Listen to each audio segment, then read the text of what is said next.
इस महिला को एक ही साल में 81 बार गर्भवती होना पड़ा और हर बार उसके अपने पति ने उसे बच्चे का गर्भपात करवाने के लिए मजबूर किया। सबसे बुरी बात यह थी कि वह इसका जश्न मनाने के लिए अंतिम संस्कार तक आयोजित करता था। यह तब तक नहीं बदला जब तक कि 82वें गर्भ में उसने आखिरकार बच्चे को जन्म लेने की अनुमति दी। लेकिन जब बच्चे ने अपनी आंखें खोली तो सभी लोग दहशत में रह गए, क्योंकि वह इंसान जैसा नहीं लग रहा था। जब बाकी लोग डर के मारे पीछे हट गए तो पिता खुशी से मुस्कुराया।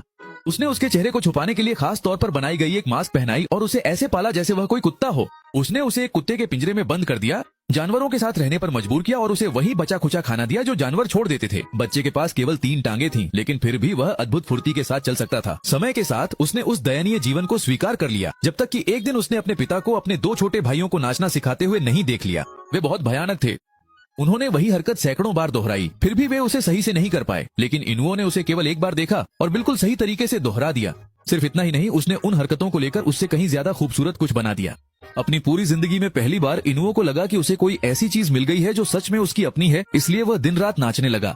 उसे लगता था कि अगर वह काफी अच्छा बन गया तो शायद उसका पिता आखिरकार उसे स्वीकार कर लेगा। लेकिन ऐसा कभी नहीं हुआ। हालांकि कुछ अविश्वसनीय जरूर हुआ। जब उसके नृत्य ने एक नया स्तर छू लिया तो उसकी विकृत टांगें बदलने लगी और जहां पहले भयानक अंग थे वहां अब पूरी तरह सामान्य 2 इंसानी टांगें आ गईं। इनुओ इतना खुश था कि वह तुरंत गांव की ओर दौड़ पड़ा ताकि सबको यह दिखा सके। लेकिन जब वह एक स्कूल के सामने से गुजरा तो उसने बच्चों की डर से भरी निगाहें देखी, वही निगाहें जो उसने पूरी जिंदगी झेली थीं, और उसके भीतर कुछ टूट गया। तब उसने सबके सामने अपना मुखौटा उतार फेंका।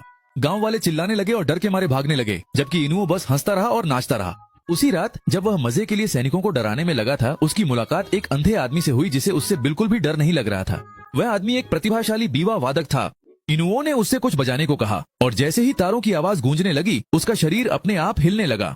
दोनों के बीच जुड़ाव तुरंत हो गया। उस पल से वे दोनों एक दूसरे से अलग नहीं हुए। समय के साथ इनुओ के प्रदर्शन और भी अधिक प्रभावशाली होते गए, यहाँ तक कि उसके पिता के अपने संगीत साथी ने भी उसे नाचते देखने के बाद उसे छोड़ दिया और इनुओ के साथ बजाने का फैसला किया। इससे उसके पिता बहुत गुस्सा हो गए। बिना सोचे समझे उसने उसे एक बालकनी से धक्का दे दिया। लेकिन इनुओ ने हार नहीं मानी। अंधे संगीतकार के साथ वह दर्शकों के सामने प्रस्तुतियां देने लगा और जब भी वह नाचता भीड़ पूरी तरह से मंत्रमुग्ध हो जाती थी।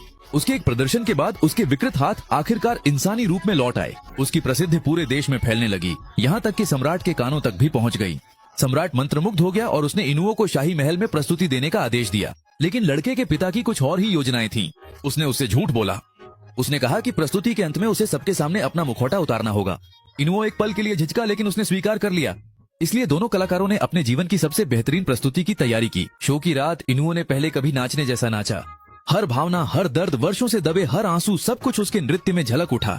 और जब संगीत आखिरकार समाप्त हुआ, पूरी शाही सभा के सामने इनुओ ने धीरे धीरे अपने हाथ उठाए और मुखौटा उतार दिया। लेकिन जो कुछ भी मुखौटे के नीचे दिखाई दिया उसने सभी को पूरी तरह से हैरान कर दिया, क्योंकि उसका चेहरा पूरी तरह से अपनी मानवीय आकृति में लौट आया था।